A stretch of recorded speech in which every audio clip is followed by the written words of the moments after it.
Jasmine Washington's blood trickled down her cheek as the white executive's hand left a burning imprint. Her private jet fell silent. 20 years building Washington Aerospace to touch the sky, and now this. She tasted copper, smiled coldly, and pressed the hidden recording button on her watch. Before we dive into this shocking story, let me know where you're watching from in the comments. Hit that like button if you believe in standing up against injustice, and subscribe to catch more incredible true stories of resilience and revenge. Now, let's see how Jasmine Washington turned this moment of humiliation into the greatest power move of her career.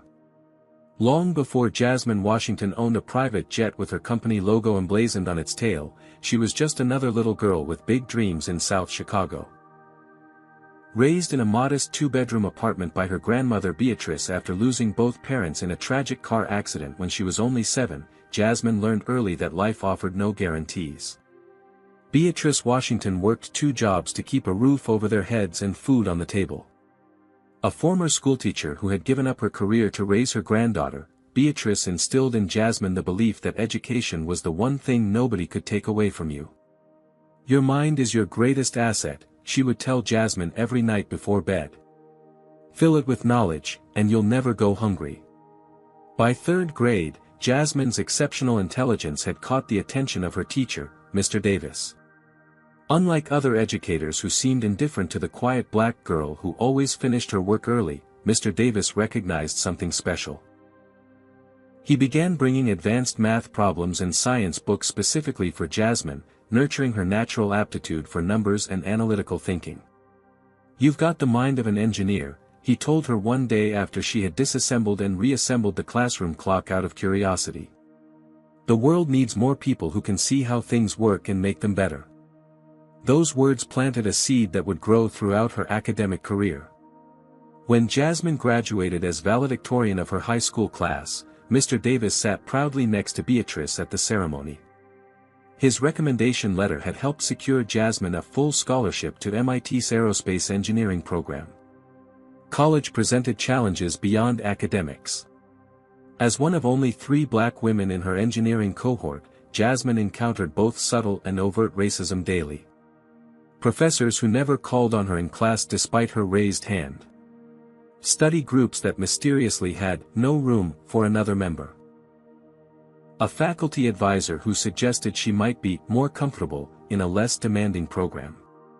"They don't expect you to succeed," Beatrice reminded her during their weekly calls. "That's your advantage. When people underestimate you, they never see you coming." Jasmine graduated summa cum laude, with job offers from 3 top aerospace companies. She chose Harrison Aviation, excited to put her theoretical knowledge into practice designing commercial aircraft systems. The excitement faded quickly. For 5 years, Jasmine watched less qualified colleagues receive promotions while she remained in her entry-level position despite consistently exceptional performance reviews. The final straw came when she overheard her supervisor taking credit for her revolutionary fuel efficiency algorithm during a presentation to the board. That night, Jasmine made a decision that would change her life. Instead of fighting for recognition within a system designed to hold her back, she would build her own system. Using her savings and a small loan from her grandmother, Jasmine founded Washington Aerospace in a tiny rented office with just 2 other employees, a brilliant programmer she had befriended at MIT who had faced similar discrimination, and a veteran administrative assistant who had been passed over for advancement at Harrison because of her age. The early days were grueling. They survived on small consulting contracts while Jasmine refined her fuel efficiency technology into a marketable product. Many nights she slept on the office couch, too tired to make the trip home and too dedicated to waste time commuting. Their breakthrough came when a mid-size airline took a chance on implementing Jasmine's system, resulting in a 23% reduction in fuel costs. The industry noticed. Within 5 years, Washington Aerospace had grown to 50 employees and moved to proper headquarters. By year 10, they had expanded internationally. Year 15 saw them developing proprietary aircraft designs in addition to systems. Now, at the 20-year mark, Washington Aerospace had become a billion-dollar enterprise with over 3,000 employees worldwide. Throughout the company's growth, Jasmine maintained her grandmother's ethics. She instituted progressive hiring practices, mentorship programs for underrepresented groups in aviation, and a corporate culture that valued innovation regardless of its source. But she also developed a reputation for brilliant business strategy and ruthless efficiency when necessary. Competitors learned quickly that her perfect memory extended to every slight and broken promise. In this industry, you have to be twice as good to get half as far, she often told new employees who came from backgrounds similar to hers. But once you get there, you can change the rules of the game. The recent acquisition of Stryker Aviation represented the pinnacle of Washington Aerospace's rise. Stryker was old money, old technology, and old thinking, a company that had never imagined it would one day be owned by a black woman.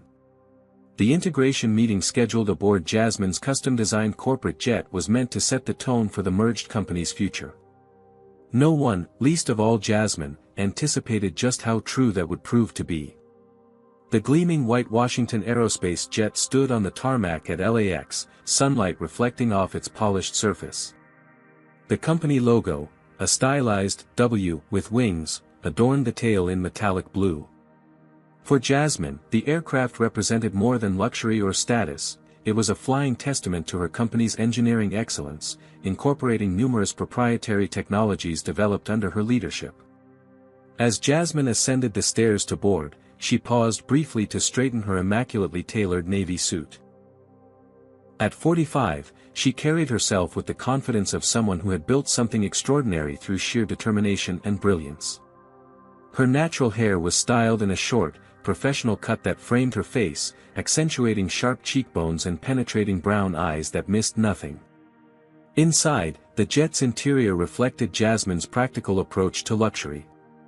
The cabin was spacious but designed for productivity, with state-of-the-art communication systems and comfortable seating arranged to facilitate discussion. The Washington Aerospace executive team had arrived early to prepare. Terrence Brooks, Jasmine's loyal COO and friend since their MIT days, reviewed notes at a small conference table. At 46, Terrence had been with Washington Aerospace from the beginning, turning down numerous lucrative offers from competitors over the years. As a black man in aviation, he shared many of Jasmine's experiences with discrimination, creating a bond that went beyond professional respect. "Ready for this?" he asked as Jasmine took her seat. "Born ready," she replied with the confident smile that had become her trademark in business negotiations. Amber Chen, Washington Aerospace's chief legal officer, sat across from them, meticulously organizing contract documents. Brilliant and methodical, Amber had joined the company 5 years earlier after recognizing that Washington Aerospace represented the future of the industry. Derek Sullivan, head of security and a former Marine who had served 2 tours in Afghanistan, stood discreetly near the cabin entrance. His presence was standard procedure for high-level meetings, though in the company's 20-year history, there had never been a security incident requiring intervention. At precisely 10 a.m., the Stryker Aviation delegation arrived. Harold Bennett, Stryker's CFO and third-generation aviation industry veteran, led the group.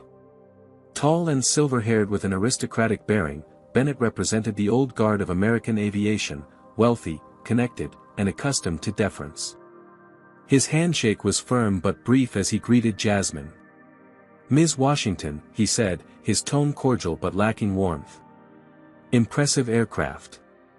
"Thank you, Mr. Bennett," Jasmine replied. "We're particularly proud of the noise reduction technology. I'm sure you noticed the difference during takeoff." Bennett nodded without elaborating, then introduced his team, 4 vice presidents and his right-hand man, Ryan Caldwell. While the VPs maintained professional demeanors, Caldwell's hostility was evident from the first handshake. His grip was unnecessarily tight, his smile never reaching his eyes as he assessed Jasmine. "Quite a setup you've got here," Caldwell remarked, his tone suggesting surprise rather than admiration. "Stryker's executives fly commercial. Keeps us connected to our customers' experience." The implication was clear: Washington Aerospace was wasteful, out of touch. Jasmine had encountered this tactic before, the suggestion that her success represented excess rather than achievement. "We consider this aircraft a working laboratory," she responded smoothly. "Many of the technologies we sell are tested right here before market implementation. Please, everyone take a seat. We'll begin once we reach cruising altitude." As the jet taxied and took off, Jasmine observed the dynamics of the Stryker team. Bennett maintained a posture of polite engagement, while Caldwell seemed unable to conceal his resentment. The four VPs followed Bennett's lead, though Jasmine noted two of them exchanged glances when Caldwell spoke, suggesting internal divisions within Stryker's leadership. Once they reached cruising altitude, Jasmine began her presentation, outlining her vision for the merged companies. Using the cabin's advanced display system, she showed projected growth numbers, market opportunities, and integration timelines. Her delivery was confident, concise, and backed by exhaustive research into Stryker's operations. "As you can see," she concluded the first segment, "this merger represents an opportunity to combine Stryker's established market presence with Washington Aerospace's innovative technologies. The resulting entity will be uniquely positioned to dominate the next generation of aviation advancements." Bennett nodded thoughtfully, but before he could respond, Caldwell interjected. "These projections assume we adopt your systems wholesale," he said, not bothering to hide his skepticism. "Stryker has its own R&D pipeline. Our customers trust our brand because of our traditional approach to aviation." "I've reviewed Stryker's R&D portfolio thoroughly," Jasmine replied, pulling up specific data points that highlighted the stagnation in Stryker's innovation metrics. "Your last significant patent was filed 8 years ago. Meanwhile, fuel costs have increased by 32%. The market is evolving, Mr. Caldwell." As the discussion progressed to specific integration points, Caldwell's interruptions became more frequent and disrespectful. When Jasmine explained that Washington's more efficient supply chain management system would replace Stryker's outdated processes, Caldwell audibly scoffed. "We've managed our supply chain the same way for 30 years, he said. "It works fine." "Actually," Terrence interjected, displaying comparative efficiency metrics, "our system reduces procurement costs by 18% while improving delivery reliability. The data speaks for itself." Caldwell's face hardened at Terrence's input. "And you are?" "Terrence Brooks. Chief Operating Officer," Terrence replied evenly. "Right," Caldwell said dismissively before turning back to Jasmine.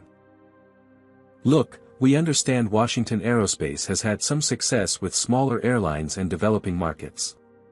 But Stryker deals with major international carriers. It's a different league entirely." The tension in the cabin escalated when the discussion moved to personnel changes. Jasmine explained that the merger would eliminate redundancies while preserving as many jobs as possible. When she announced that Stryker's procurement division would report to Terrence in the new organization, Caldwell's face flushed red. "You expect our senior directors to report to," he stopped himself, but the implication hung in the air. "To report to the chief operating officer of the parent company," Jasmine finished for him, her voice remaining professional despite the obvious subtext. "Yes, that's standard in acquisitions of this nature." Bennett, seemingly uncomfortable with the direction of the conversation, attempted to redirect.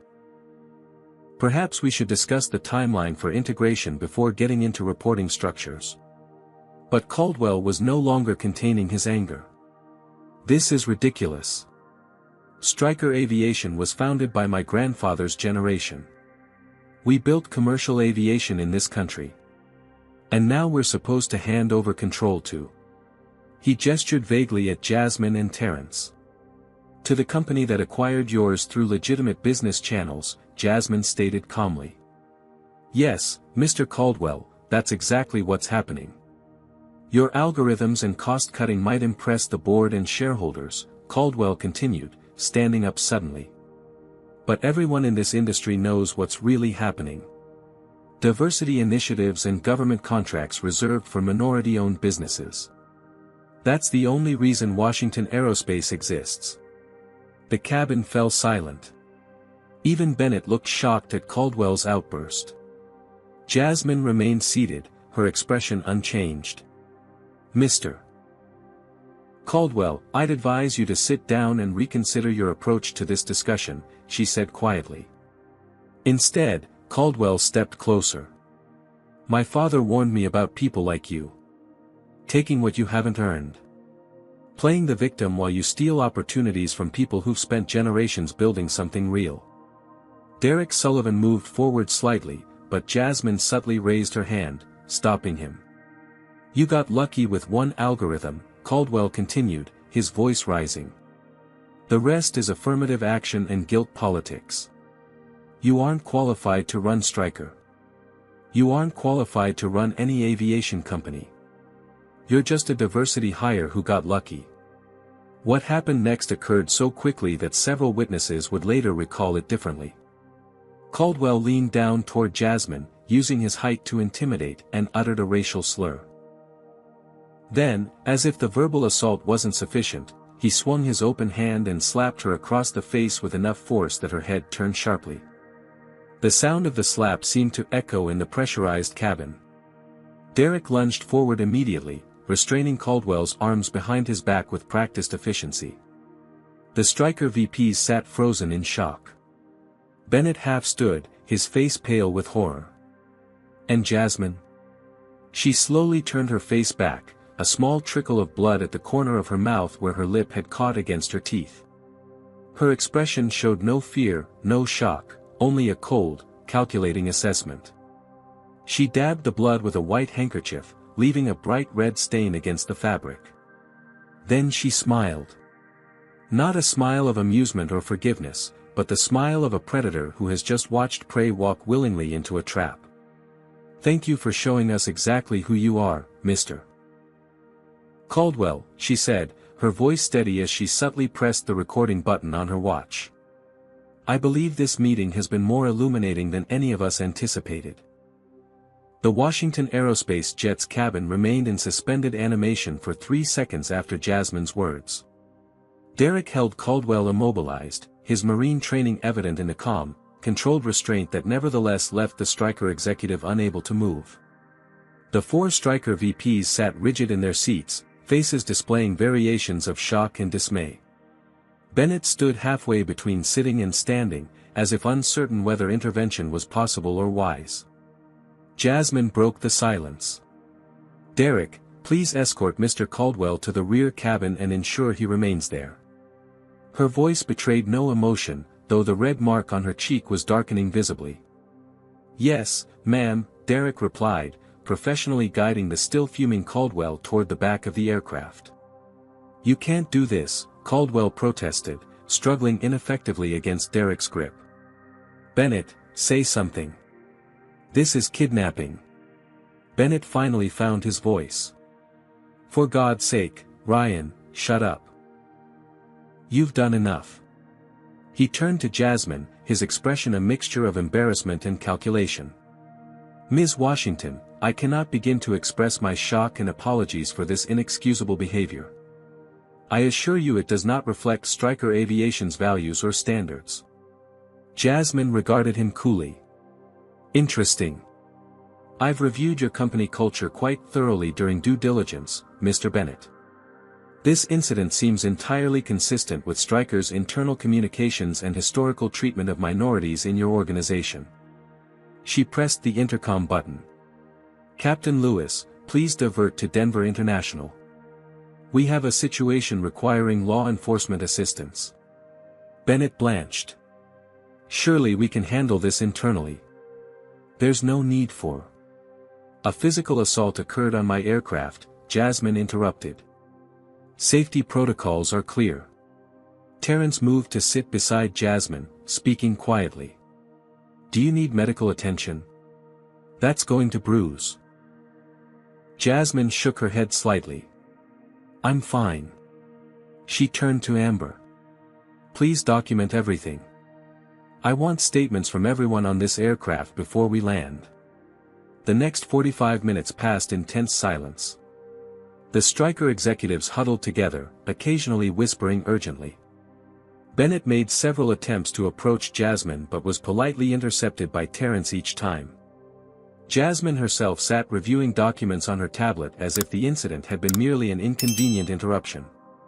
When the aircraft landed in Denver, 2 police officers and an airport security team were waiting on the tarmac. Derek escorted a now subdued Caldwell to the cabin door. "Ms. Washington," one officer said as he boarded, "we understand there's been an assault. Would you like to make a statement?" All eyes turned to Jasmine, who stood with perfect posture despite the now prominent bruise on her cheek. "Mr. Caldwell assaulted me during our business meeting. There are multiple witnesses." She gestured to the cabin security cameras. "And video evidence, which my team will provide to your department." The officer nodded, turning to Caldwell. "Sir, you'll need to come with us." Caldwell looked desperately at Bennett. "Harold, don't let them do this. It was a misunderstanding. Tell them." Bennett avoided his gaze. "Ryan, just go with them. We'll sort this out later." As the officers escorted Caldwell off the aircraft, Bennett approached Jasmine. "Ms. Washington, I want to personally assure you that Caldwell will be terminated immediately. Stryker Aviation does not condone his actions in any way." "That's a start," Jasmine replied, her tone businesslike. "But hardly addresses the root issues." "Perhaps we should postpone the remainder of today's meeting," Bennett suggested. "Give everyone time to process this unfortunate incident." Jasmine studied him for a moment. "No, I don't think so. My time is valuable, Mr. Bennett, and we have a merger to finalize. Unless you're suggesting Stryker wishes to breach the acquisition agreement." Bennett's professional mask slipped momentarily, revealing surprise at her response. "Of course not. I just thought, given the circumstances." "The circumstances being that one of your executives physically assaulted me?" Jasmine asked, her voice remaining calm. "That reflects on him and potentially on Stryker's culture, but it doesn't change our business objectives. We'll resume our meeting once we're airborne again."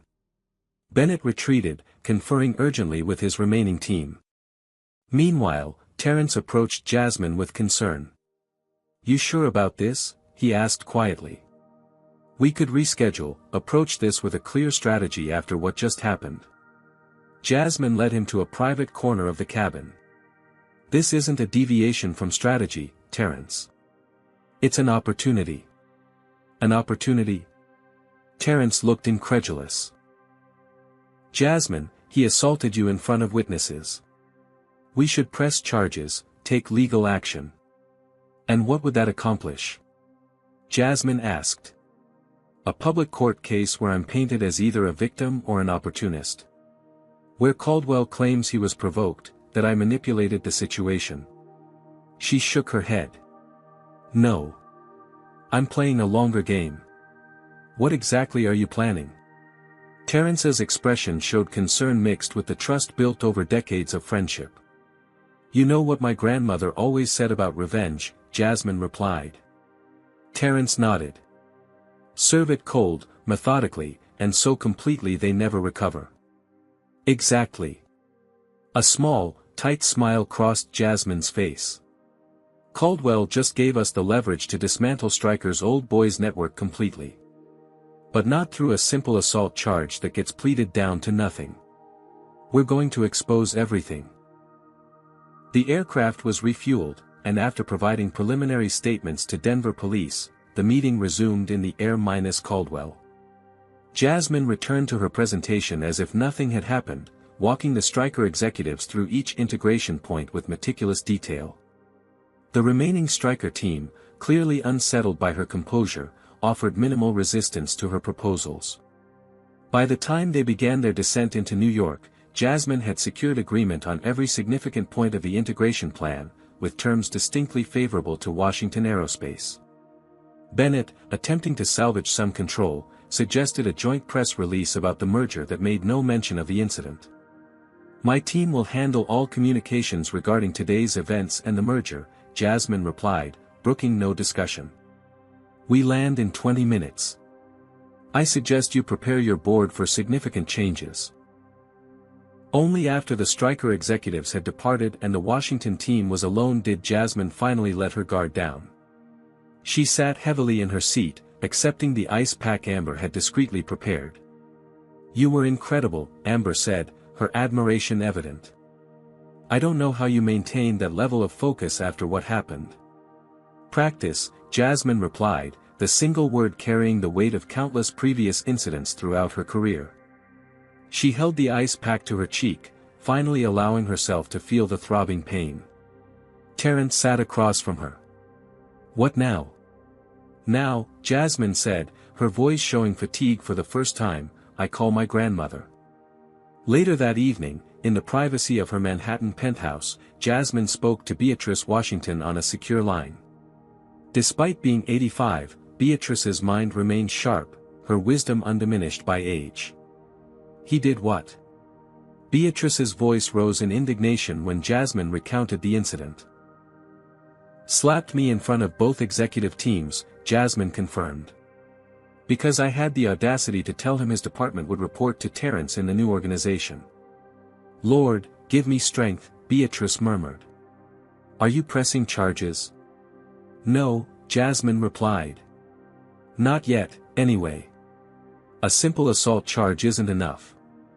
There was a pause before Beatrice spoke again. "You're going to destroy him, aren't you? Him and anyone who enabled him." "I'm going to do what you taught me, Grandma," Jasmine said, the childhood term of endearment slipping out. "When someone shows you who they are, believe them the first time. And then make sure they never have the power to hurt anyone else. Just remember what else I taught you," Beatrice cautioned. "Don't let revenge consume you. You've built something too important to risk it all on one man's ignorance." "I won't," Jasmine promised. "But this isn't just about me or what happened today. It's about making sure the next black woman doesn't have to face what I did." After ending the call, Jasmine stood at her window overlooking the city lights. The bruise on her face throbbed in rhythm with her heartbeat as she mentally crafted a strategy that went far beyond simple revenge. By the time she finally slept, she had formulated a multi-layered plan that would transform not just Stryker Aviation, but potentially the culture of the entire industry. Caldwell's slap wouldn't just cost him his career. It would become the catalyst for changes he and Bennett couldn't begin to imagine. The first online mention of the incident appeared on Aviat Week, a niche industry blog, just 16 hours after the Washington aerospace jet landed in New York. The post was brief and notably skeptical. "Rumor, trouble for Washington Stryker merger." Sources claim personality conflict erupted during executive meeting. Washington Aerospace CEO Jasmine Washington allegedly involved in heated exchange with Stryker executive. Both companies declined to comment. Jasmine's communications team flagged the post immediately. From her office in Washington Aerospace's Manhattan headquarters, she read it with a calculated expression, the bruise on her cheek now covered with expertly applied makeup. "They're testing the waters," she told Amber, who sat across from her desk. "Trying to frame it as a personality conflict rather than an assault." "Classic minimization strategy," Amber agreed. "Bennett's people are likely behind it. Let them run with that narrative for now," Jasmine replied. "It shows their hand." Throughout the day, similar stories appeared on other aviation and business news sites, each carefully worded to suggest mutual responsibility without directly stating what had occurred. Wall Street analysts began questioning whether the merger was at risk, causing slight fluctuations in both companies' stock prices. Stryker issued a brief statement by mid-afternoon. Stryker Aviation remains committed to the merger with Washington Aerospace. A frank exchange of views occurred during integration planning, reflecting the passion both teams bring to the aviation industry. "We look forward to finalizing the merger as scheduled." The carefully crafted non-apology confirmed Jasmine's suspicions about their strategy. She gathered her core team, Terrence, Amber, and Zoe Bailey, Washington Aerospace's head of communications, in her office. "They're going to paint this as a misunderstanding between equals," Jasmine said. "Time to change the narrative."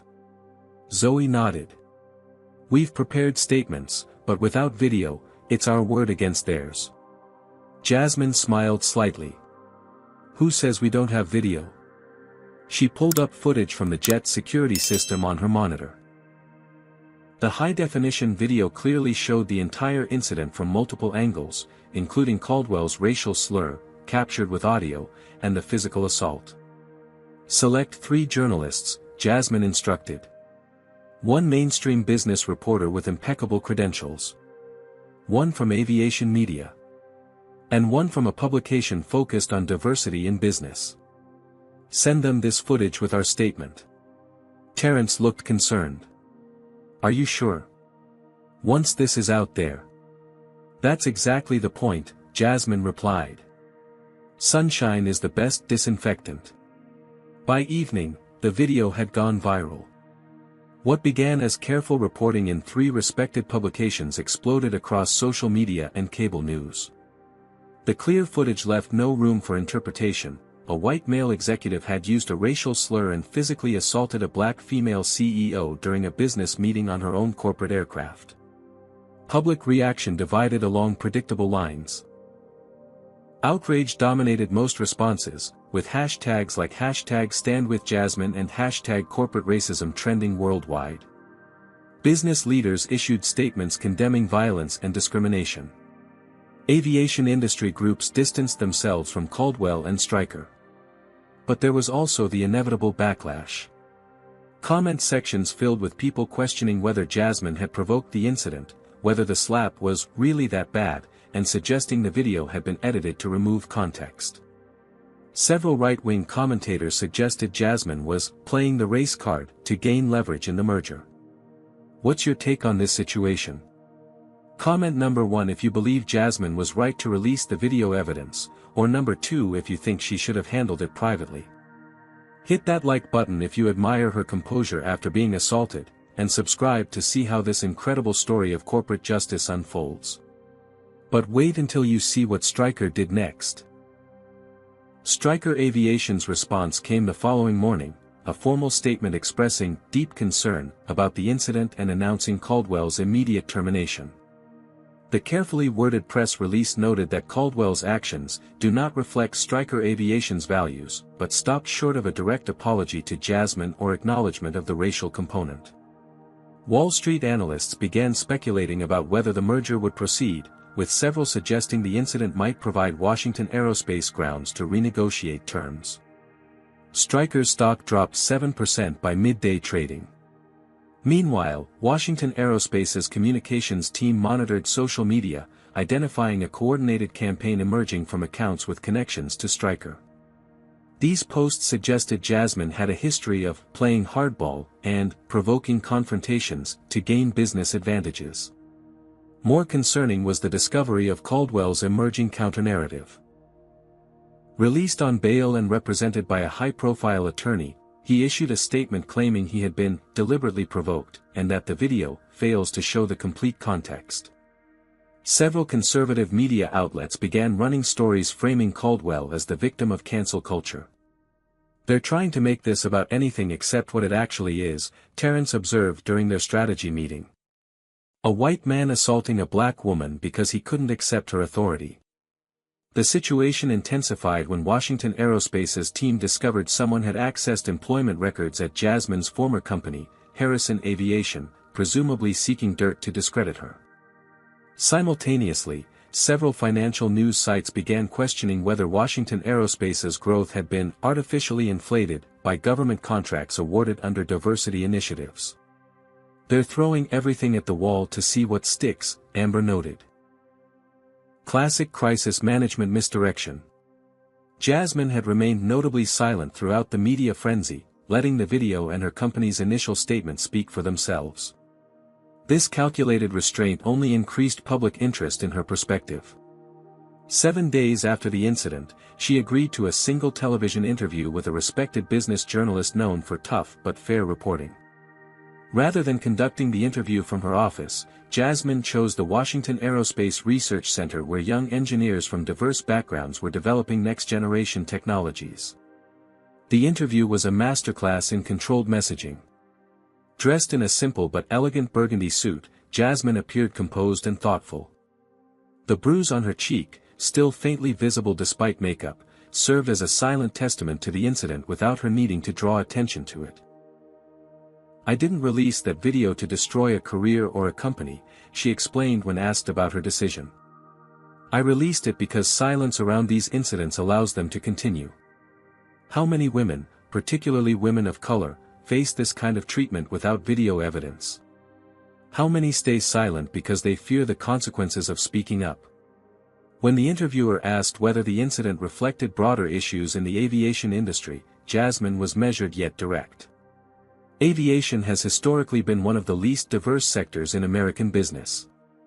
That's not opinion, it's statistical fact. What happened on my aircraft didn't occur in a vacuum.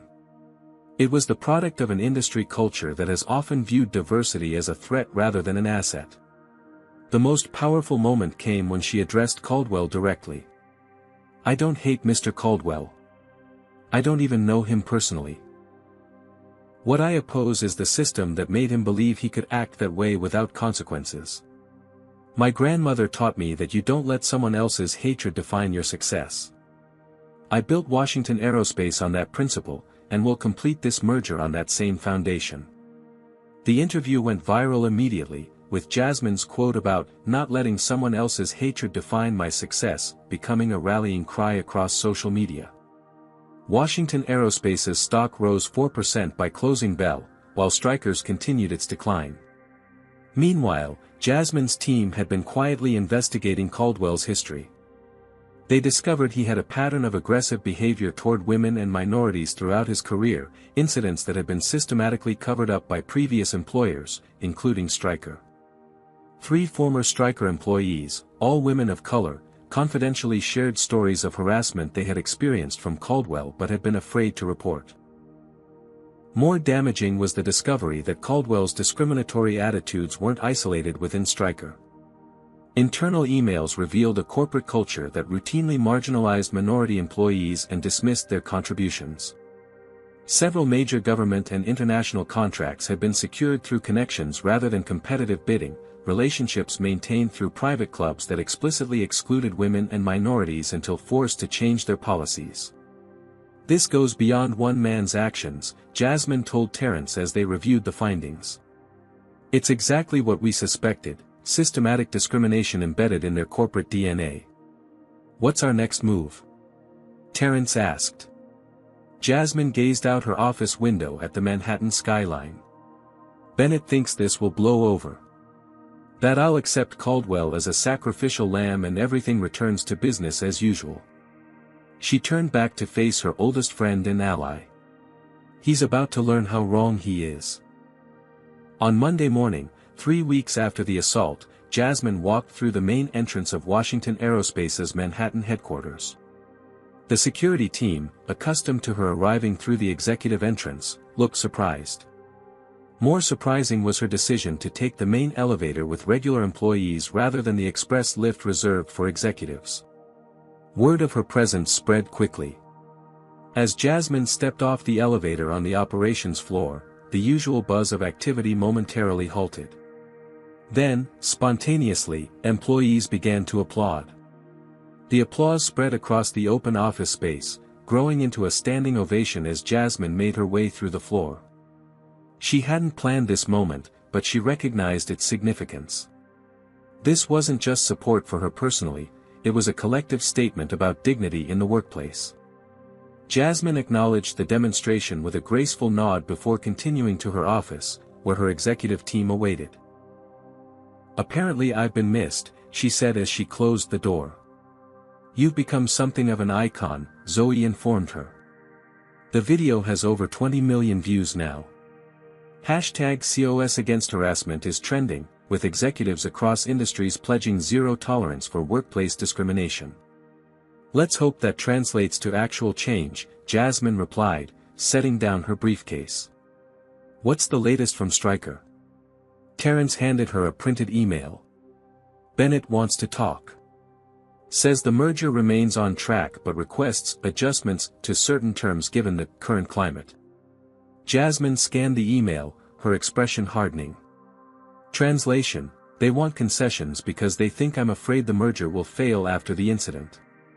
She set the paper down. Have our financial team found anything in their deeper dive? Amber nodded, pulling up documents on the conference room screen. Stryker's last quarterly report glossed over significant issues. Their government contracts division is underperforming, and they're facing potential penalties for missed deadlines on the military transport project.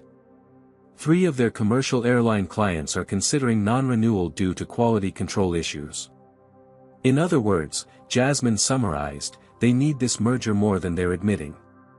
Significantly more, Amber confirmed. Without our technology and manufacturing improvements, Stryker could face serious financial challenges within 18 months. Jasmine absorbed this information, her mind already formulating the next steps. Bennett's playing hardball despite holding a weak hand. Time to show him ours. She outlined her comprehensive response strategy to the team.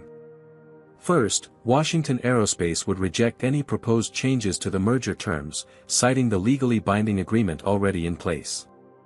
Second, they would strategically leak information about Stryker's financial vulnerabilities to key industry analysts. Third, Jasmine would personally meet with individual Stryker board members, bypassing Bennett entirely. Isn't that overstepping? Zoe questioned. Bennett is still officially running Stryker until the merger finalizes. On paper, yes, Jasmine acknowledged. But several board members have already reached out privately to express concerns about his leadership in light of the incident. They're worried about shareholder lawsuits if the merger falls through because of Stryker's cultural issues. The strategy was implemented with precision over the following days. When the first analyst reports questioning Stryker's financial stability appeared in business publications, Bennett called Jasmine directly. "What the hell are you doing?" he demanded, his cultivated polish cracking.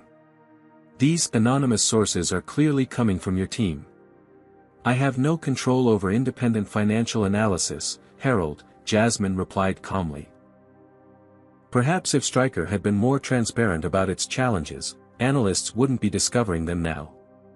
"You're deliberately tanking our stock to force concessions," Bennett accused. "No," Jasmine corrected.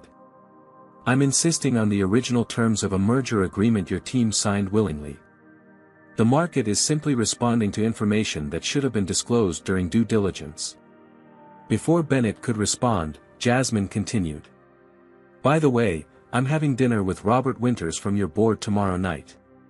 He seems quite concerned about potential shareholder liability if this merger fails due to Stryker's cultural issues." The silence on the other end of the line told Jasmine all she needed to know. Bennett hadn't been aware of board members meeting with her independently. Over the next week, Jasmine met with 6 of Stryker's 9 board members. To each, she presented evidence of questionable practices under Bennett's leadership. The systematic covering up of harassment complaints, manipulated performance metrics, and contracts secured through connections rather than competitive value. "I'm not sharing this to torpedo the merger," she assured each board member. "On the contrary, I believe the combined company has tremendous potential. But that potential can only be realized with a clean break from these practices." The strategy was working. Washington Aerospace stock rose steadily while Stryker's continued to decline. Industry publications began speculating about a leadership shakeup at Stryker prior to the merger's completion. Then, in the midst of this corporate chess match, Jasmine received devastating personal news. Her grandmother Beatrice had suffered a severe stroke after watching a particularly vicious cable news segment about the incident that had painted Jasmine as an opportunist using the race card for business advantage. Jasmine immediately flew to Chicago, where Beatrice had been admitted to Northwestern Memorial Hospital. The sight of her grandmother, the woman who had raised her, inspired her, and taught her to navigate a world that often saw her as less than equal, connected to machines and unresponsive, shook Jasmine to her core. The stroke was extensive, the neurologist explained gently. At her age, recovery is uncertain. We'll know more in the next 48 hours. For the first time since the incident on the jet, Jasmine felt truly vulnerable. She sat beside Beatrice's hospital bed, holding her grandmother's frail hand, the beeping monitors providing a rhythmic backdrop to her tumultuous thoughts. "I don't know if I can do this without you," she whispered. Everything I've built, everything I am, it started with you believing in me. Terence arrived the following morning, insisting Jasmine take a break while he sat with Beatrice. In the hospital cafeteria, he updated her on developments at both companies. Bennett's getting desperate, he reported. He's trying to rally support from major shareholders, claiming you're conducting a personal vendetta that threatens the merger's value. Jasmine stirred her untouched coffee. Maybe he's right. Maybe this has become personal. Terence studied his oldest friend carefully. Are you having doubts? Not about Bennett or what needs to be done at Stryker, Jasmine clarified. But about the cost. My grandmother is lying upstairs because some talking head twisted this story into something ugly. Is it worth it? You know what Beatrice would say, Terence reminded her gently. Jasmine nodded, a sad smile touching her lips. That backing down when you're right only ensures you'll have to fight the same battle again later. Exactly. And that some things are worth fighting for, even when they come with a cost. Jasmine returned to Beatrice's bedside with renewed clarity. While maintaining her hospital vigil, she continued directing Washington Aerospace's response to Bennett's increasingly desperate maneuvers. She conducted video conferences from a private room the hospital provided, reviewing documents and approving strategies between consultations with Beatrice's medical team. On the third day, when it seemed the situation couldn't become more complex, Terence discovered something that changed everything. Washington Aerospace's cybersecurity team had detected a sophisticated attempt to breach their systems, targeting specific files related to the merger and Jasmine's personal communications. More disturbing was the evidence linking the attempt to an IP address associated with a security firm Stryker had used for corporate intelligence in the past. This wasn't just corporate hardball, it was potentially illegal corporate espionage. Simultaneously, Terence learned he was being followed by private investigators. When confronted, they refused to identify their client, but digital forensics on photos found in their possession connected them to the same security firm. They're digging for anything they can use against us, Terence told Jasmine during their secure call. This goes beyond normal merger tensions. Jasmine absorbed this information with growing certainty that she'd uncovered only the surface of Stryker's problematic culture. The question was whether to continue the fight while her grandmother's condition remained critical. That question was answered the following morning when Beatrice regained consciousness briefly. Though unable to speak clearly due to the stroke's effects, she squeezed Jasmine's hand and managed two words that Jasmine understood perfectly: finish it. With renewed determination, Jasmine returned to New York, leaving Terence to oversee Beatrice's care with a team of specialists. Upon her arrival, she made two crucial decisions that would irrevocably change the course of the merger. First, she authorized Amber to quietly meet with FBI agents specializing in corporate espionage, sharing evidence of the attempted system breach and surveillance activities. Second, she called an emergency meeting of Washington Aerospace's board to brief them fully on the situation with Stryker. The board unanimously backed her approach, with several members expressing concern that Stryker's culture problems ran deeper than initially understood. As these initiatives moved forward, Jasmine received the news that would transform her strategy from defensive to offensive. Amber's team had discovered that Ryan Caldwell's hiring at Stryker had been unusual. He'd been recruited from a competitor at Bennett's personal insistence, despite having less experience than other candidates. More significantly, they found communications suggesting Bennett had specifically instructed Caldwell to take an aggressive stance with Jasmine during integration planning. While these messages didn't explicitly direct physical assault, they created a clear pattern of Bennett using Caldwell as his proxy for confrontational tactics. He set this up, Jasmine realized, reviewing the evidence. Maybe not the slap specifically, but he put Caldwell in that meeting to provoke a reaction that could be used against me. The final piece of the puzzle fell into place when financial forensics revealed Bennett had been positioning to trigger a specific clause in the merger agreement, one that would allow Stryker to exit the deal with minimal penalties if Washington Aerospace leadership engaged in conduct detrimental to the merged entity's reputation. He was hoping I'd lose my temper, Jasmine told her executive team. React in a way that could be framed as unprofessional or unstable. When that didn't work, Caldwell escalated to physical confrontation. The realization that Bennett had orchestrated the confrontation to collapse the merger on terms favorable to Stryker, potentially saving his own position in the process, transformed the situation from a case of individual misconduct to systematic corporate malfeasance. Jasmine's response was swift and comprehensive. That evening, she had a confidential meeting with senior FBI officials about potential securities fraud, market manipulation, and corporate espionage. By morning, the corporate battlefield had shifted dramatically, with Jasmine Washington no longer playing defense. The first signs of Bennett's coordinated campaign against Jasmine appeared in conservative business publications exactly 1 week after her meeting with the FBI. A profile piece questioned her academic credentials, suggesting she had received preferential treatment throughout her education due to diversity initiatives. Another outlet ran a story examining Washington Aerospace's government contracts, implying the company had been awarded work based on Jasmine's identity rather than competitive bidding. These were just the opening salvos. Within days, more damaging stories emerged. A tech blog published an exposé claiming Jasmine's revolutionary fuel efficiency algorithm, the innovation that had launched her company, had actually been developed by a team at Harrison Aviation and appropriated when she left. The source? Dr. Michael Foster, Jasmine's former boyfriend from MIT, who claimed she had taken credit for collaborative research. Foster received a substantial payment 3 days before that story broke, Amber reported, displaying the financial records her team had uncovered. Routed through 3 shell companies, but we traced it back to a fund Bennett controls. Jasmine absorbed this information with remarkable calm. They're following the playbook exactly as I predicted. Discredit my achievements, question my integrity, make this about anything except what actually happened on that plane. The pressure intensified when several major shareholders contacted Washington Aerospace's board expressing concerns about Jasmine's leadership during the crisis.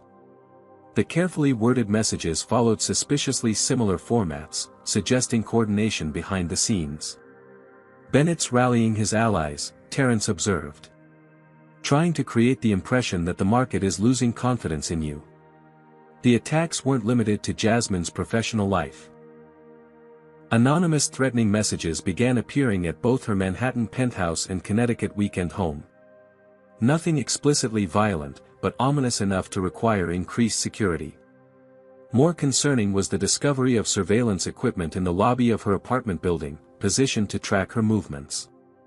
Derek Sullivan, reviewing the security footage, identified the individuals who had installed the devices as employees of the same firm that had been following Terrence. They're escalating, he warned. This goes beyond corporate intelligence gathering. Throughout this onslaught, Jasmine maintained her public composure, neither responding directly to allegations nor engaging with the increasingly hostile coverage. But privately, the strain was showing.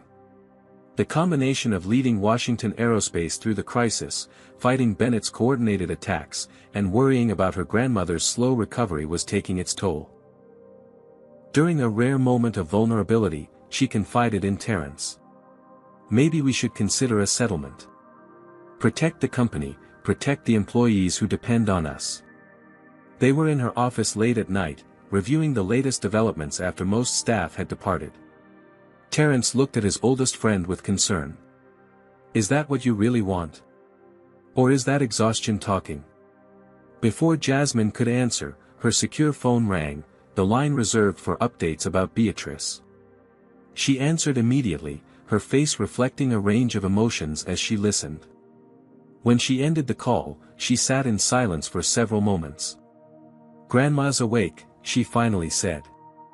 Still weak, but the doctors say she's showing remarkable improvement for someone her age. That's wonderful news, Terrence said, genuine relief in his voice. She asked about the situation with Stryker. Jasmine continued. I had the nurse hold the phone so she could hear me. I told her everything. Bennett's campaign against me, the pressure from shareholders, all of it. What did she say? A slow smile spread across Jasmine's face, the first genuine one Terrence had seen in weeks. She said, finish what you started, girl. Don't let them win after coming this far.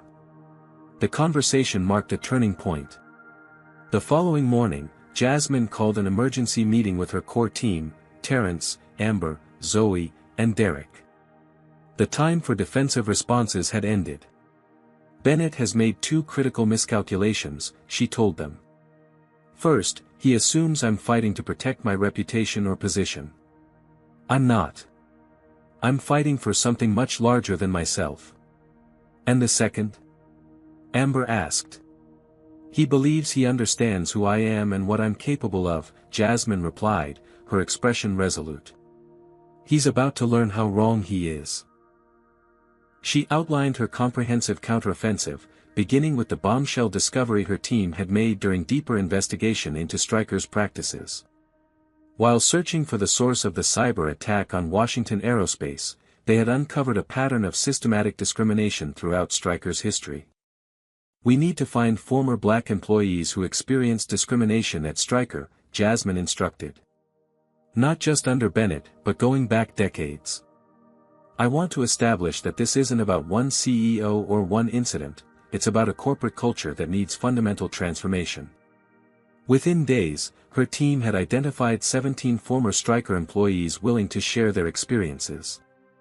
Their stories revealed a disturbing pattern: qualified minority candidates consistently overlooked for promotion, harassment complaints buried by HR, and a compensation system that paid white employees substantially more for equivalent positions.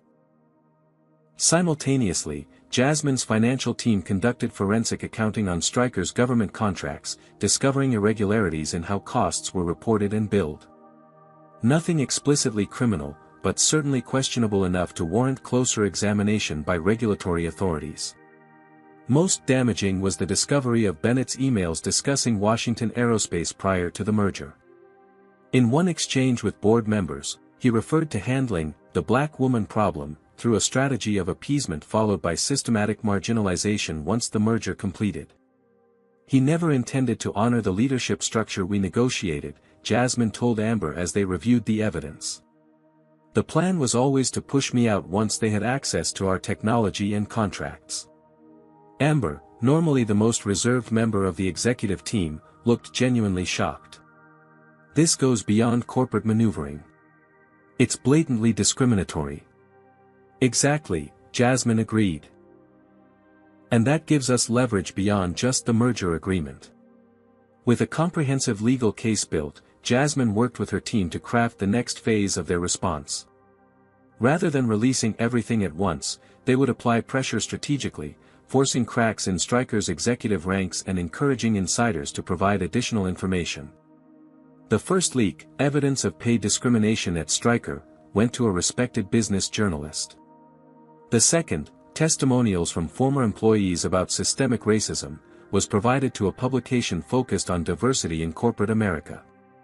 The third, questions about government contract billing practices, reached a reporter known for investigating corporate malfeasance. The stories broke simultaneously across different media platforms, creating a perfect storm of negative coverage that Bennett couldn't control or contain. Stryker's stock plummeted 15% in a single trading day.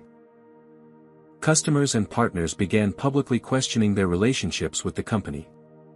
Bennett's response was predictably defensive, issuing blanket denials and threatening legal action against the publications. But the damage was done. Investors were fleeing, and regulatory agencies had taken notice of the allegations regarding government contracts. As pressure mounted on Stryker, divisions emerged within their executive ranks. Two vice presidents approached Jasmine confidentially, offering information in exchange for protection in the post-merger organization. Their revelations further confirmed Bennett's personal involvement in orchestrating the campaign against her. The crisis came to a head when Washington Aerospace's board called an emergency meeting to assess the situation. Though Jasmine had their support, several members expressed concern about the escalating conflict and its potential impact on the company's reputation and operations. Some shareholders are worried we're becoming too focused on this battle with Stryker at the expense of our core business, one board member explained. They're questioning whether this has become personal rather than strategic. It was the moment Bennett had been working toward, creating enough doubt about Jasmine's leadership to undermine her position. But he had underestimated both her preparation and her resolve. Jasmine stood before the board, the exhaustion of recent weeks momentarily visible before she straightened her shoulders and transformed back into the commanding presence that had built Washington Aerospace from nothing. "This isn't about me," she began. "If it were, I would have pressed charges against Caldwell immediately and moved on. This is about something much more important: what kind of company we want to be and what kind of industry we want to work in." She walked them through the evidence her team had gathered, not just about Bennett's campaign against her, but about the systemic issues at Stryker that threatened the merged company's future. "Integration is never just about combining technologies or market share," she continued. "It's about culture. And Stryker's culture, as it currently exists, is fundamentally incompatible with our values and long-term success." She outlined her vision for using the merger not just to expand Washington Aerospace's business, but to transform the aviation industry's approach to diversity and ethical practices. "This isn't a vendetta," she concluded. "It's a once-in-a-generation opportunity to show that excellence and ethics aren't mutually exclusive. That a company can stand against discrimination while delivering superior results for shareholders. That's the company I built, and that's the company I'm asking you to continue supporting." When she finished, the boardroom remained silent for several moments. Then the chairman spoke. "I believe I speak for all of us when I say that Washington Aerospace isn't just defined by its technologies or contracts, but by the principles Jasmine has embedded in our corporate DNA." He looked around the table, receiving nods of agreement. "We stand unanimously behind her leadership and approach." With the board's renewed backing, Jasmine implemented the final phase of her strategy. She instructed her team to carefully orchestrate leaks of key evidence to both authorities and media outlets, creating a comprehensive picture of Stryker's questionable practices and Bennett's personal involvement in discrimination. The impact was immediate and devastating. Regulatory agencies announced investigations into Stryker's government contracting practices. Civil rights organizations called for accountability. And most significantly, major shareholders began publicly questioning Bennett's leadership. As Stryker descended into crisis, Jasmine remained focused on her ultimate objective: not destruction, but transformation. The company had valuable assets, talented employees, and important market positions. The goal wasn't to dismantle Stryker, but to remake it as part of a combined entity that represented the best of both organizations without the toxic elements Bennett had cultivated. With this clear vision guiding her actions, Jasmine prepared for the final confrontation with the man who had orchestrated both the assault on her aircraft and the subsequent campaign to destroy her reputation. Bennett had requested a private meeting at a neutral location to resolve differences. Despite her team's concerns about the potential risks, Jasmine knew this meeting was necessary to complete what she had started. The stage was set for a confrontation that would determine not just the future of two companies, but potentially the culture of an entire industry. The conference room at Willoughby & Stern, one of Manhattan's most prestigious law firms, offered neutral territory for what promised to be a pivotal meeting. Located on the 42nd floor of a midtown skyscraper, the room featured floor-to-ceiling windows with panoramic views of the city, expensive furniture in muted tones, and the hushed atmosphere of places where power is quietly exercised. Jasmine arrived 15 minutes early, accompanied only by Amber. They had agreed that limiting participants would encourage more candid conversation. Amber arranged documents on their side of the long mahogany table while Jasmine stood at the windows, gazing at the city below. "Bennett's bringing Thomas Carlton," Amber said, checking her phone. "His personal attorney, not Stryker's general counsel." "Interesting choice," Jasmine observed. "He's separating his actions from the company." "Strategically smart," Amber acknowledged. "Carlton specializes in high-profile executive separations and discrimination cases. He's represented several CEOs in #MeToo situations." Jasmine turned from the window. "So Bennett's positioning this as a personal dispute rather than corporate malfeasance." "Exactly. Their goal will be a confidential settlement with non-disparagement clauses that protects Bennett personally, regardless of what happens to Stryker." Jasmine smiled slightly. "As I expected. At precisely 2 p.m., Harold Bennett entered with Thomas Carlton and another man Jasmine recognized as James Peterson, the lead partner at Willoughby & Stern. Bennett had clearly chosen the venue to intimidate, not realizing Jasmine had anticipated this move. Peterson had represented Washington Aerospace in its early days, before the company could afford Amber's expertise in-house. Jasmine, Peterson greeted her warmly, crossing to shake her hand. "It's been too long. Washington Aerospace has certainly flourished since those early contract negotiations." Bennett looked momentarily disconcerted by their familiar exchange. He recovered quickly, extending his hand with practiced cordiality. "Ms. Washington. Thank you for agreeing to meet." "Mr. Bennett," Jasmine replied, her handshake firm but brief. "Let's not waste time on pretense. We're here because Stryker Aviation is in crisis, and you're hoping to salvage something from the situation you created." Bennett's expression tightened, but Carlton smoothly intervened. "We're here to find a mutually beneficial resolution to what has become an unfortunate public spectacle. None of us benefits from prolonging this conflict." They settled around the table, the attorneys arranging documents while Jasmine and Bennett sized each other up across the polished surface. Bennett appeared outwardly confident, but Jasmine noted subtle signs of strain. The slight tension around his eyes, the way his fingers repeatedly adjusted his French cuffs. "I'll be direct," Bennett began. "This situation has escalated beyond what anyone intended. The merger agreement remains valuable to both companies, but the current atmosphere makes integration challenging. We propose a structured settlement that allows everyone to move forward productively." Carlton slid a document across the table. "A revised merger agreement that preserves the core business combination while adjusting certain leadership elements, along with mutual non-disclosure and non-disparagement provisions." Amber reviewed the document briefly before passing it to Jasmine, who gave it only a cursory glance. "Let me understand what you're proposing," Jasmine said, her voice measured. "After your executive physically assaulted me, after you orchestrated a campaign to discredit me professionally and personally, after you attempted to manipulate my company's stock price and access our systems illegally, you want me to sign an agreement that essentially allows you to continue leading the combined entity while I step into a ceremonial role until I can be quietly removed." Bennett shifted slightly. "That's a rather dramatic characterization." "Is it?" Jasmine interrupted. "Section 4.3 stipulates that I transition to strategic advisor within 6 months. Section 5.7 gives you unilateral authority over all executive appointments. And Section 8.2 prevents me from discussing any aspect of Stryker's corporate culture or practices, even within the combined company." She slid the document back across the table. "You're not offering a settlement. You're offering surrender with a golden parachute." "Be reasonable, Jasmine," Bennett said, leaning forward. "The aviation industry has certain established ways of operating. Your technologies are impressive, but integration requires experience and relationships that, frankly, you don't have."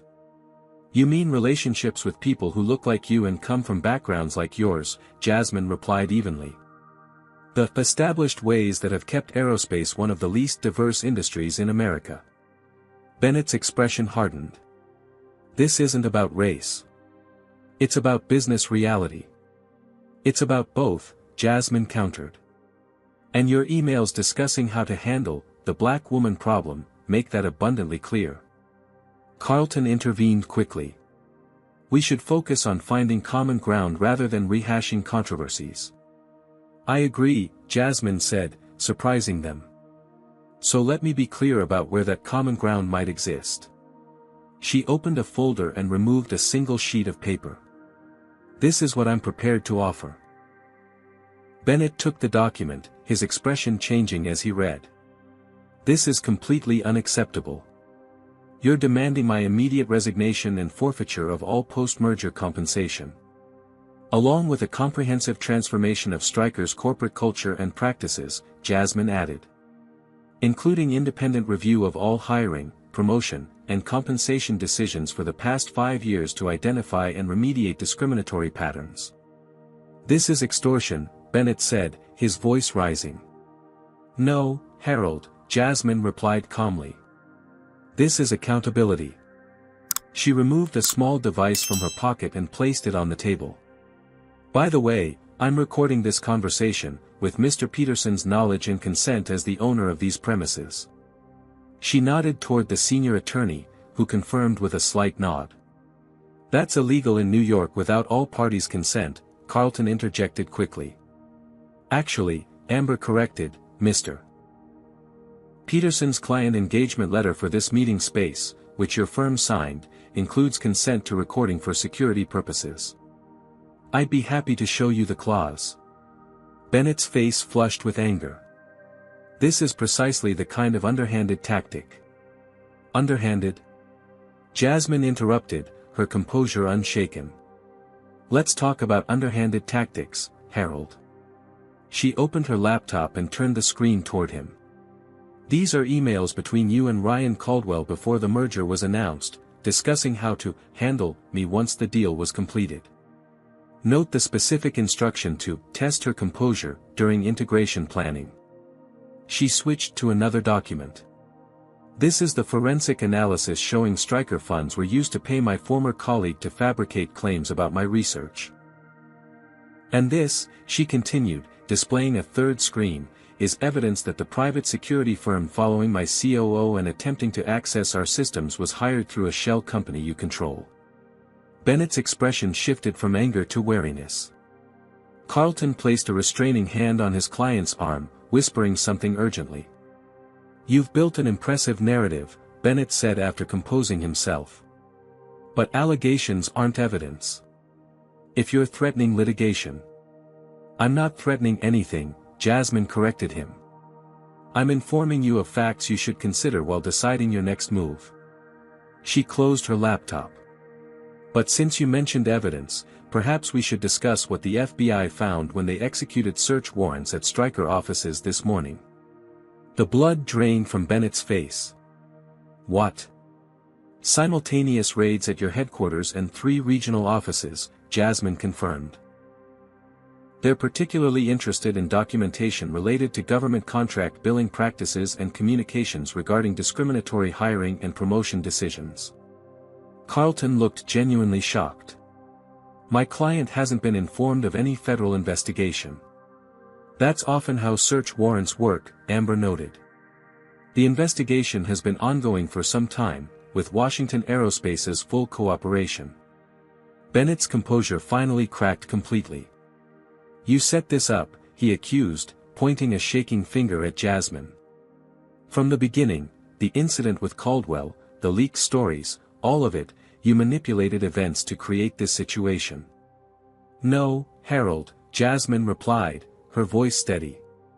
"You created this situation through decades of discriminatory practices and dishonest business tactics. I simply refuse to be your victim." She stood, gathering her materials.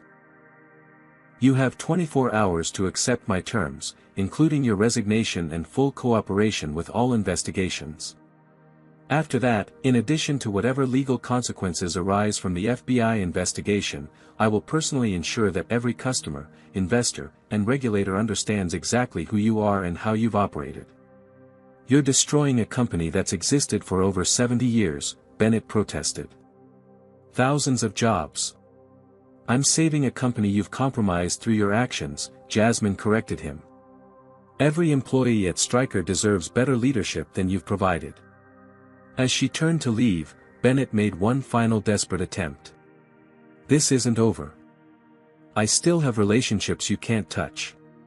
People who understand how business really works. You have no idea what I can do to you personally if you pursue this vendetta."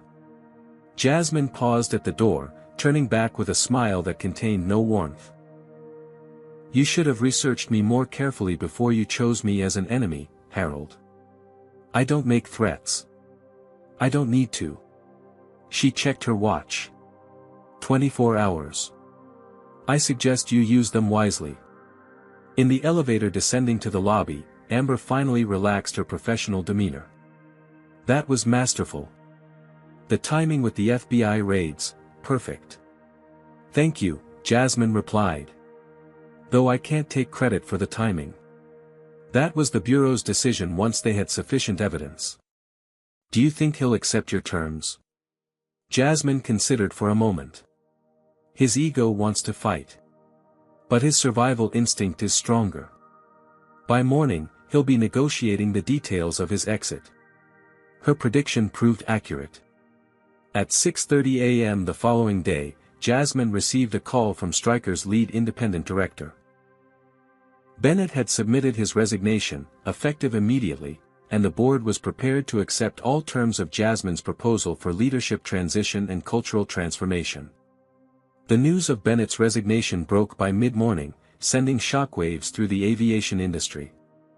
Stryker's stock stabilized after an initial drop, as market analysts recognized that removing Bennett ultimately strengthened the merger's prospects.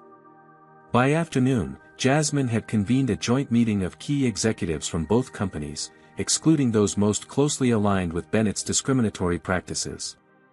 She laid out her vision for the combined organization, one that would maintain Stryker's valuable legacy and relationships while infusing Washington Aerospace's innovative technologies and inclusive culture.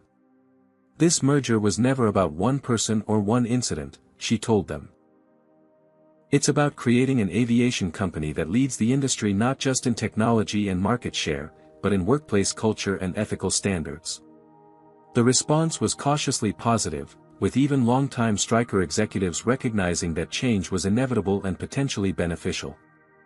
As the meeting concluded, one veteran Stryker vice president approached Jasmine privately. "I've been with the company 22 years, he told her. Seen a lot of leadership styles. Never thought I'd report to." He hesitated, catching himself. "To a black woman?" Jasmine finished for him, her expression neutral. He had the grace to look embarrassed. "Yes. And I'm not proud of that prejudice. But after seeing how you've handled this situation, the strategic thinking, the preparation, the execution, I believe you're exactly what this company needs." It was a small moment of validation, but it represented the beginning of the cultural transformation Jasmine had fought for. Not instant conversion, but openness to change, the essential first step. Later that evening, Jasmine called Terrence, who remained in Chicago overseeing Beatrice's care during her rehabilitation. "Bennett's out," she told him simply. "Never doubted it," Terrence replied. "How's the response internally?" "Mixed, but trending positive. The Stryker old guard is shell-shocked, but the younger executives seem relieved. The rank-and-file employees are cautiously optimistic, especially the minorities who've been marginalized under Bennett. And the FBI investigation? Continuing. My guess is it ends with significant fines rather than criminal charges, unless they find something we haven't uncovered." There was a pause before Terrence asked the question that mattered most. "How are you?" Jasmine considered before answering truthfully. "Exhausted. Satisfied. Ready for the real work to begin." "You've earned a break," Terrence suggested. "The integration can wait a few days." "Maybe," Jasmine acknowledged. "First, I need to share the news with Grandma." "How is she today?" "Getting stronger. The therapists are impressed with her progress. She asked about you this morning, wanted to know if you'd finished the job yet." Jasmine laughed, the sound conveying genuine relief and joy for the first time in weeks. "Tell her mission accomplished. And tell her I'll be there tomorrow to give her the full story."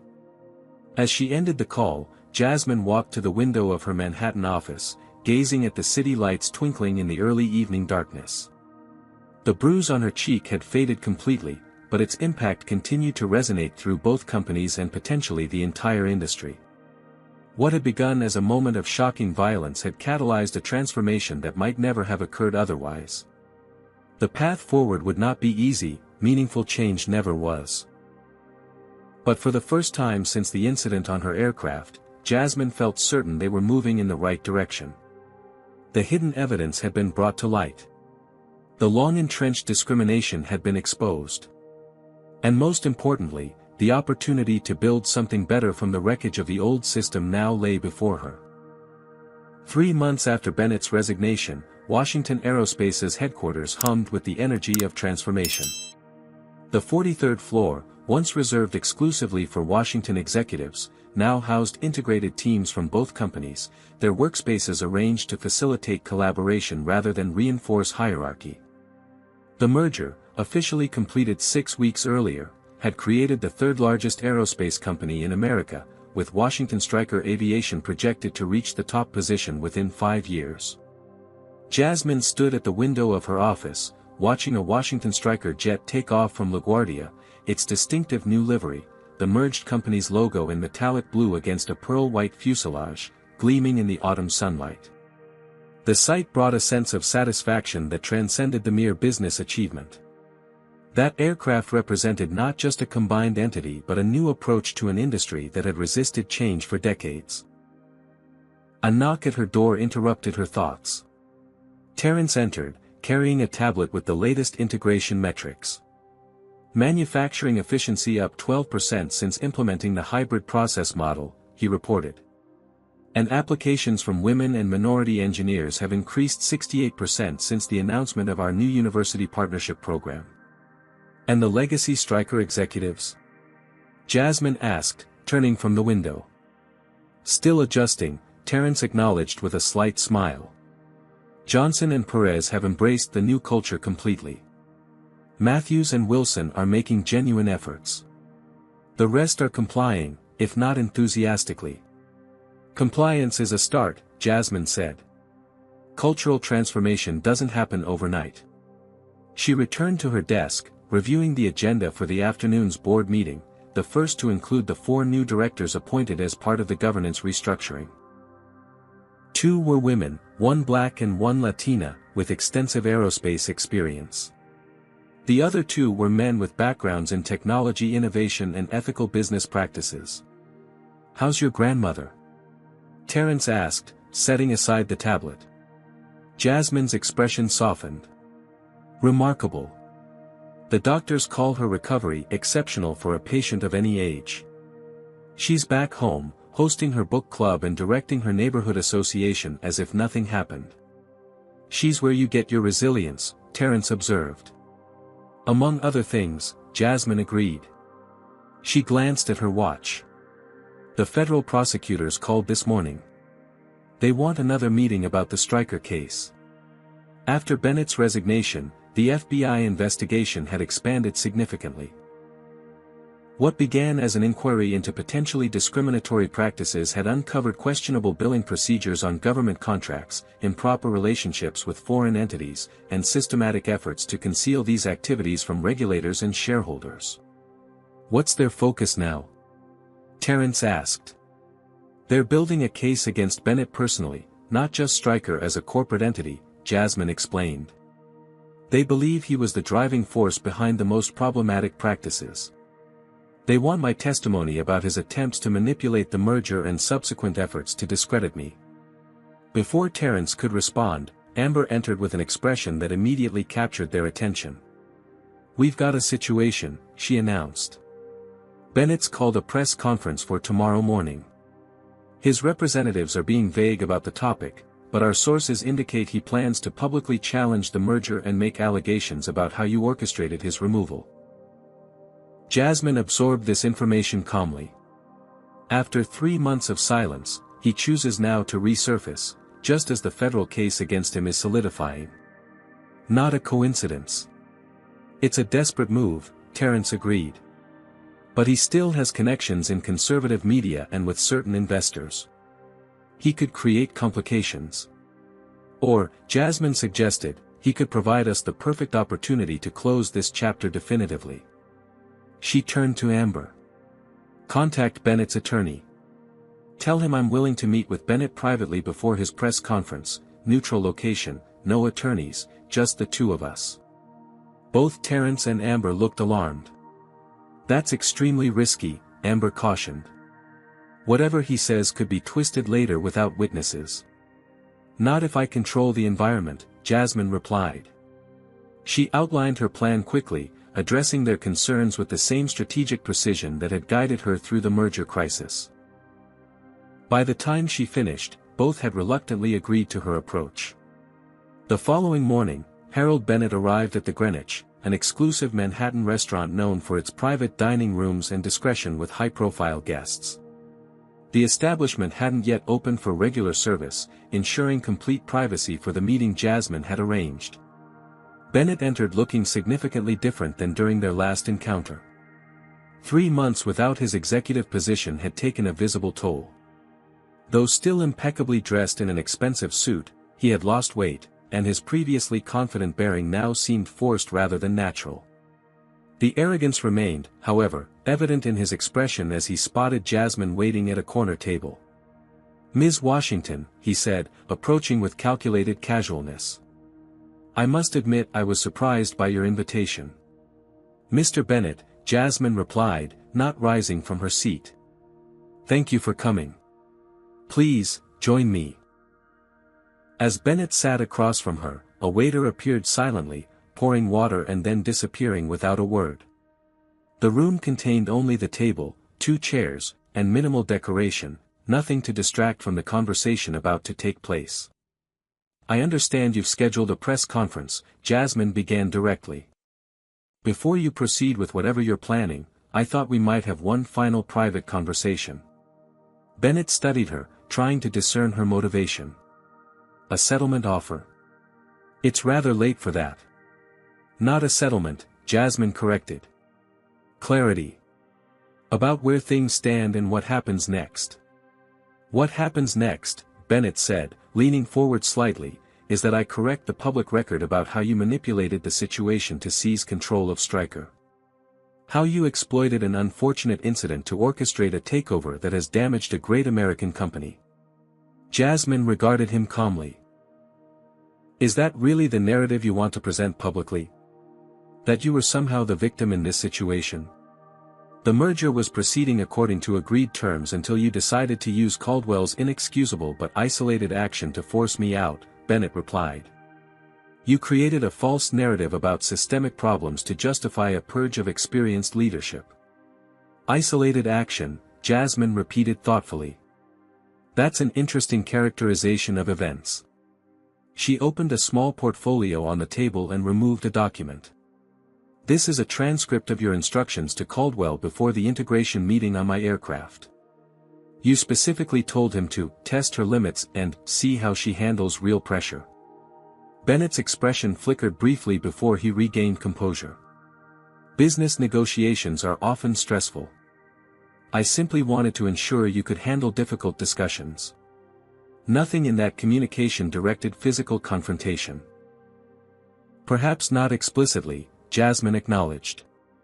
"But when combined with your history of using Caldwell as your proxy for confrontational tactics, and your documented discussions about finding ways to trigger the conduct detrimental clause in our merger agreement, a different picture emerges."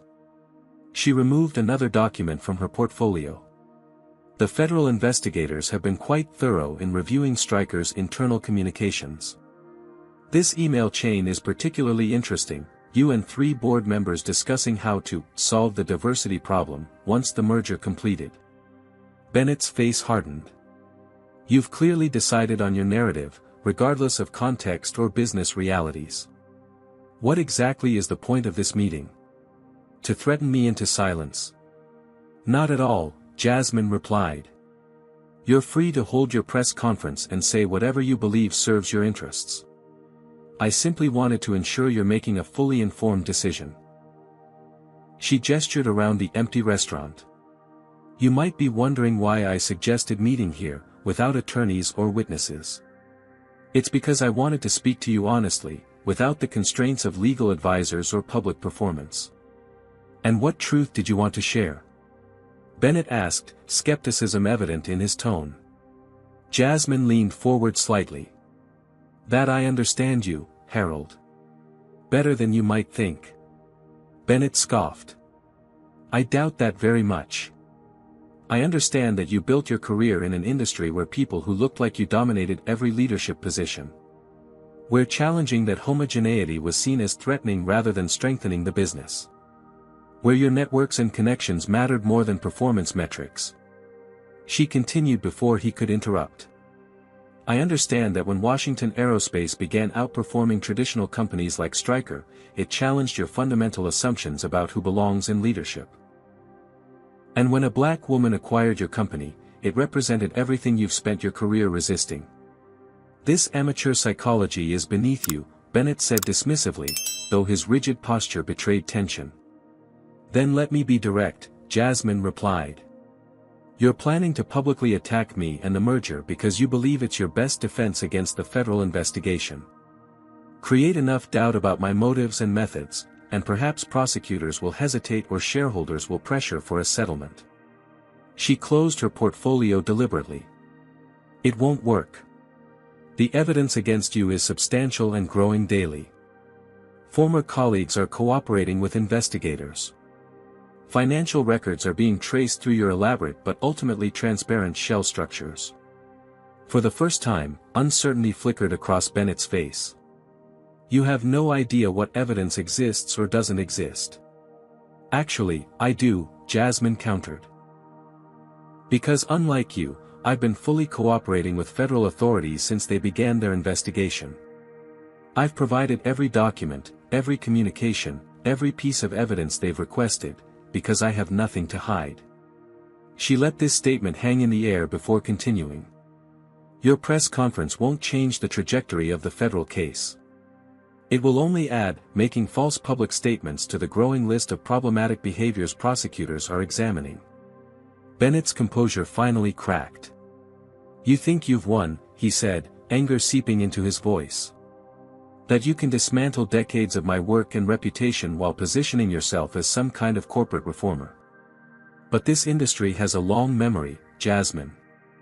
People who matter, people with real influence, understand what you've really done. What I've done, Jasmine replied evenly, is expose practices that should never have been accepted in the first place. Discrimination isn't a business strategy, Harold. It's a liability, morally, legally, and financially.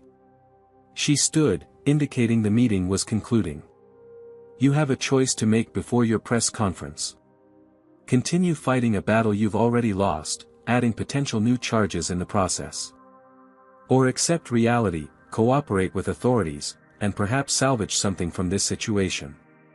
Bennett remained seated, staring up at her with a mixture of anger and dawning comprehension.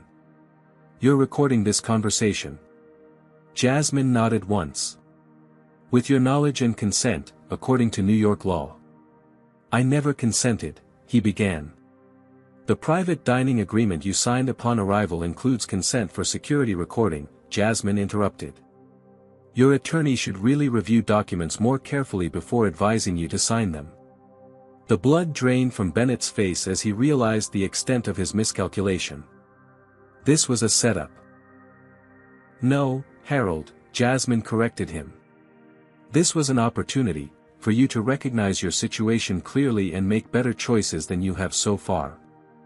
Whether you take that opportunity is entirely your decision. She moved toward the door, then paused. By the way, federal agents are executing additional search warrants as we speak, your home office, your vacation property in the Hamptons, and your private storage facility in Connecticut.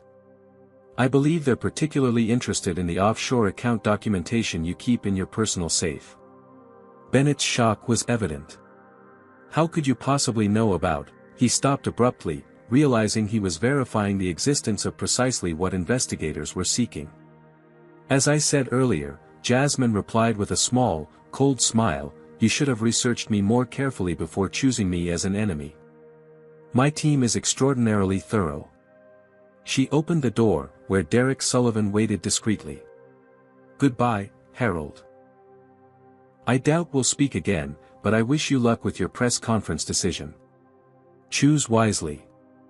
3 hours later, Bennett's attorney issued a brief statement announcing the cancellation of the planned press conference due to new developments requiring Mr. Bennett's immediate attention. By evening, news broke that Bennett was in discussions with federal prosecutors regarding potential cooperation in exchange for consideration during sentencing. The final confrontation between Jasmine Washington and Harold Bennett had lasted less than 30 minutes, but its impact would reverberate through corporate America for years to come. Not because of dramatic revelations or explosive accusations, but because of something far more powerful, the methodical, irrefutable exposure of truth that had been hidden for decades. As Jasmine returned to Washington Stryker headquarters following the meeting, she felt no triumph or vindication. Only the quiet satisfaction of having completed what she had started, and the knowledge that the real work, transforming not just one company but an industry's culture, was now fully underway. 3 months later, Jasmine stood at the floor-to-ceiling window of her expanded office in Washington Stryker's headquarters. The winter sun cast long shadows across Manhattan, illuminating the company's newly redesigned logo on the building across the street, the merged WS symbol that had quickly become recognized throughout the aviation industry as representing both technological innovation and cultural transformation. On the television mounted on her office wall, a news anchor reported on the latest development in the Bennett case. Former Stryker Aviation CEO Harold Bennett pleaded guilty today to multiple federal charges including securities fraud, conspiracy to commit mail and wire fraud, and obstruction of justice. Under the plea agreement, Bennett will serve 4 years in federal prison and pay $47 million in fines and restitution. Prosecutors cited his eventual cooperation in the ongoing investigation into industry-wide discriminatory practices as a factor in the reduced sentence. Jasmine watched the report with a neutral expression. Bennett's downfall brought her no pleasure, only confirmation that accountability was possible even at the highest levels of corporate America. She turned away from the television as Amber entered with the quarterly integration report. Manufacturing efficiency up 22% from pre-merger levels, Amber announced, handing Jasmine the detailed analysis. Customer retention at 97%, exceeding projections by 12 points. And the diversity initiative metrics are particularly impressive, minority hiring up 68%, with retention rates tracking significantly above industry averages. And the corporate culture survey? Jasmine asked, turning to the section that mattered most to her personally. Former Stryker employees report a 78% improvement in workplace inclusion and equal opportunity measures, Amber replied. Not perfect, but remarkable progress in just 6 months. Jasmine nodded, satisfied with the trajectory if not yet the destination. The cultural transformation will take longest. We're changing mindsets and behaviors established over generations. Speaking of transformation, Amber said, the Washington Stryker Foundation Board has approved all your proposed initiatives for the Minority Engineering Scholarship Program. 10 universities have already signed partnership agreements. The foundation represented one of Jasmine's most significant post-merger innovations, a $100 million commitment to support minorities entering aerospace engineering and leadership development programs for women and people of color already in the industry. What had begun as her personal response to decades of exclusionary practices was evolving into an industry-wide movement for greater inclusion and diversity. Excellent, Jasmine replied. I want the first scholarships awarded before the next academic year. As Amber departed, Jasmine's phone rang with the specific tone reserved for family calls. She answered immediately. How's my corporate warrior? Beatrice Washington asked, her voice strong and clear despite her recent health challenges. Busy but good, Jasmine replied, her formal business demeanor softening as it always did with her grandmother. How are you feeling? Ready for the dedication ceremony tomorrow? Child, I've been ready, Beatrice assured her. Got my new dress pressed and everything. Just make sure that photographer gets my good side. Jasmine laughed. All your sides are good, Grandma. Flattery will get you everywhere, Beatrice chuckled. I saw the news about Bennett. 4 years seems light for what he did. The justice system isn't perfect, Jasmine acknowledged. But the impact goes far beyond his personal punishment. The case has opened investigations into similar practices at 3 other major aviation companies. The industry is finally facing its discrimination problems directly. Because you forced them to, Beatrice noted with evident pride. One slap changed everything. The slap was just the catalyst, Jasmine corrected gently. The change was already necessary and overdue. It just needed someone willing to demand it, regardless of the personal cost. After ending the call, Jasmine returned to the window, reflecting on the journey of the past 6 months. The initial assault had faded from headlines, but its ripple effects continue to transform not just Washington Stryker but the broader corporate landscape. 3 major companies had replaced CEOs following internal investigations into discriminatory practices. Industry associations had implemented new diversity requirements for membership and leadership positions. Government contractors faced enhanced scrutiny regarding workplace equity metrics. A knock at her door interrupted these reflections. Terrence entered, his expression conveying good news before he spoke.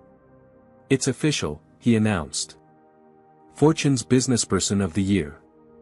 The editorial board was unanimous. Jasmine accepted this information with characteristic composure, though the recognition meant more than she would publicly acknowledge. Not for the personal accolade, but for the validation of her approach to business and leadership. "The article is excellent," Terrence continued, handing her a preview copy of the magazine. They focused on both the business results and the cultural transformation. They're calling Washington Stryker the template for 21st century corporate integration, and you the CEO who transformed crisis into opportunity for systematic change. Jasmine scanned the article, pausing at a quote from a former Stryker executive: "Washington didn't just acquire a company. She reimagined what a modern aerospace corporation could be, more innovative, more inclusive, and ultimately more profitable because of those changes." "Not bad for a girl from South Chicago," she murmured, setting the magazine aside. Speaking of South Chicago, Terrence said, "The community center renovation is complete. Ready for your inspection before tomorrow's dedication." The Beatrice Washington Center for Science and Engineering represented another facet of Jasmine's response to the merger crisis. Using personal funds rather than corporate resources, she had transformed the aging community center where she had first discovered her love of science into a state-of-the-art facility for underserved youth. Tomorrow's dedication ceremony would officially open the center to the community that had shaped her early life. "Let's head over there now," Jasmine decided, gathering her coat. "I want to make sure everything's perfect for Grandma tomorrow." An hour later, Jasmine's private jet prepared for takeoff from Teterboro Airport, bound for Chicago. As she settled into her seat, she caught a glimpse of her reflection in the window, specifically, the place where Caldwell's hand had left its mark months earlier. The bruise had faded completely, leaving no physical trace of the assault that had catalyzed so much change. Jasmine touched the spot briefly, remembering not the pain or humiliation of that moment, but the clarity it had provided. Some incidents revealed character rather than defining it. Some confrontations led to transformation rather than mere conflict. As the jet accelerated down the runway, Jasmine Washington looked forward rather than back, focused on the future she was helping to create. The aviation industry would never return to its old patterns of exclusion and discrimination. Not because one CEO had taken a stand, but because that stand had inspired countless others to demand the same accountability and change within their own organizations. The next day, standing beside her grandmother at the dedication ceremony for the Beatrice Washington Center, Jasmine addressed the gathered community members, students, and media representatives. "This center represents more than educational opportunity," she told them. "It represents the belief that talent exists everywhere, but opportunity does not, and that we have a responsibility to change that reality." She gestured to the state-of-the-art facilities visible through the center's glass walls. "When I was growing up in this neighborhood, I had to fight for access to resources that more privileged children took for granted. Today, we're ensuring that the next generation of scientists, engineers, and business leaders can focus on developing their talents rather than overcoming artificial barriers." Beatrice, elegant in her new dress despite her recent health challenges, beamed with pride as she cut the ceremonial ribbon.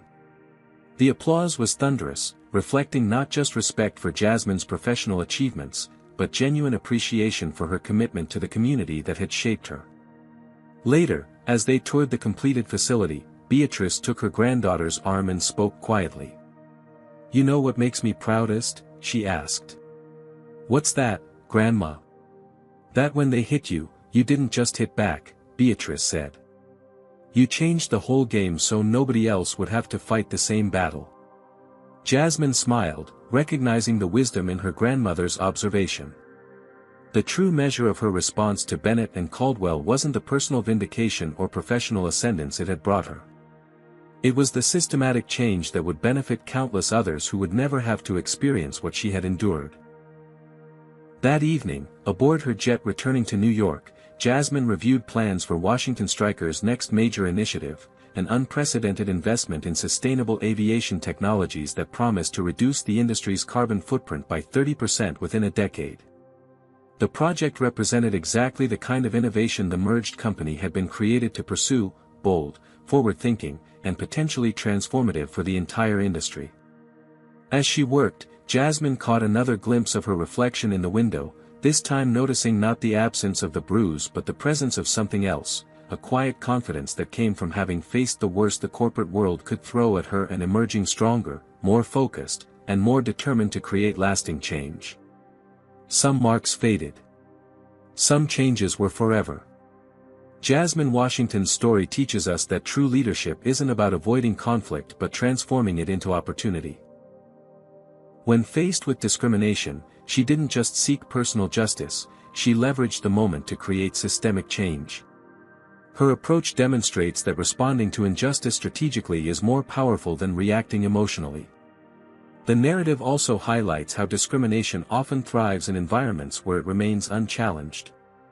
By refusing to accept the established ways of an industry, Jasmine forced accountability that benefited countless others beyond herself. Perhaps most importantly, her journey illustrates that preparation and excellence are non-negotiable when challenging entrenched power structures. Jasmine succeeded not just because she was right, but because she was exceptional. Her company's performance, her strategic foresight, and her impeccable documentation left her opponents no viable defense. Finally, this story reminds us that transformative change rarely comes without personal cost.